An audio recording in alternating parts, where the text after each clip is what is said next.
This is an extraordinary book about crime, punishment, redemption and the empowerment that can spring from adversity. The author, journalist Isaac Bailey, is nuanced, original and remarkably clear-sighted about America and himself. He is also as proud of his achievements as he is brutally honest about his faults.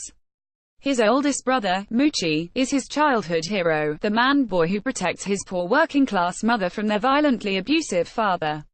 Then, when the author is only 9, Moochie is arrested for stabbing a white man to death after robbing him. That murder marks the author, his indomitable mother, his 7 brothers and his 2 sisters for the rest of their lives. Bailey is a master of seeing things from all sides. His perceptions are so sharp and his writing is so skillful, he convinces the reader in that the damage from that murder was nearly as great for his own family as it was for that of his brother's victim.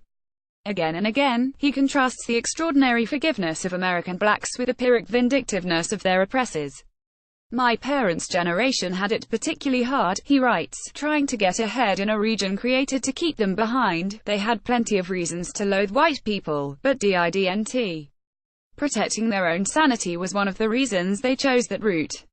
Their Southern Christianity was a primary motivating factor. Forgiving and praying for those who had done you harm was a pillar of the faith. To survive generations of beatings and rapes and murder, and still be able to see the complex humanity of your oppressors is no small feat. Most Americans are incapable of doing so, which is partly why the prison industrial complex has grown exponentially. Bloodlust, fear and hatred fueled the unprecedented rise in incarceration as much as a thirst for justice. Be a rich white dude and commit many sins, be welcomed into the White House. Isaac Bailey. The media, Bailey writes, has used barrels of ink to flesh out the humanity of downtrodden white Americans who voted for Donald Trump, while relegating the racial ugliness they expressed to secondary status to the economic struggles they face. The message has been clear, that all those white people, from Washington and Jefferson to the Confederate flag-waving white Trump voter, are more than their worst moments, their most harmful acts. Why are so few of us willing to do the same for my brothers and other young black men like them? I'm writing to remind myself that we should. It's not happenstance that black men have always been overrepresented in the prison system, even though the history of white men raping and rioting and plundering is much more pronounced than black criminality. Bailey sees Trump's election as delivering a singularly depressing message: be a black man or woman and commit a grave sin, be defined as a monster. Be a rich white dude and commit many sins, be welcomed into the White House. Trump reached the White House, he writes, because 57% of white American voters decided he should lead us, despite all the ugly he has said, done and proposed, and because they are quick to provide men like him second and third chances, even while not caring about the harsh origins of people like the author's brother. As a son of the American South, Bailey is deeply familiar with white Southerners who were quick to pray for black souls but slow to mobilize to protect black bodies if it meant challenging a system in which badges and batons made those wearing them as untouchable as those wearing crosses and carrying holy water. 281, and yet he still manages to find the humanity in his white brothers and sisters. Unrelenting racial barriers could never extinguish people's ability to find ways to embrace beyond skin color differences. In the American South, despite all the tumult, and sometimes because of it, a cool humanity always found a way to show itself in everyday interactions between black and white. To write nakedly from the moment his brother is arrested for murder, Bailey suffers from a debilitating stutter. The words he wants to use are always clear and present in his mind, but he can never be sure his lips will express them for him. Years of therapy mostly produced only temporary improvements. But his inability to speak fluently has an extraordinary, unexpected dividend, which is evident on every page of this book. The stutter had so compromised my self-image it inadvertently freed me to write nakedly, because stuttering had made me feel naked all the time. I forgot I was supposed to be afraid of the criticism that resulted from my writings. His voice began to show up in the column he wrote for his college newspaper. Even as speaking in front of crowds remained among my most challenging stumbling blocks. Suddenly, because of his column, he was a mini-celebrity on campus. White students and their parents told him they were forced to consider the world anew.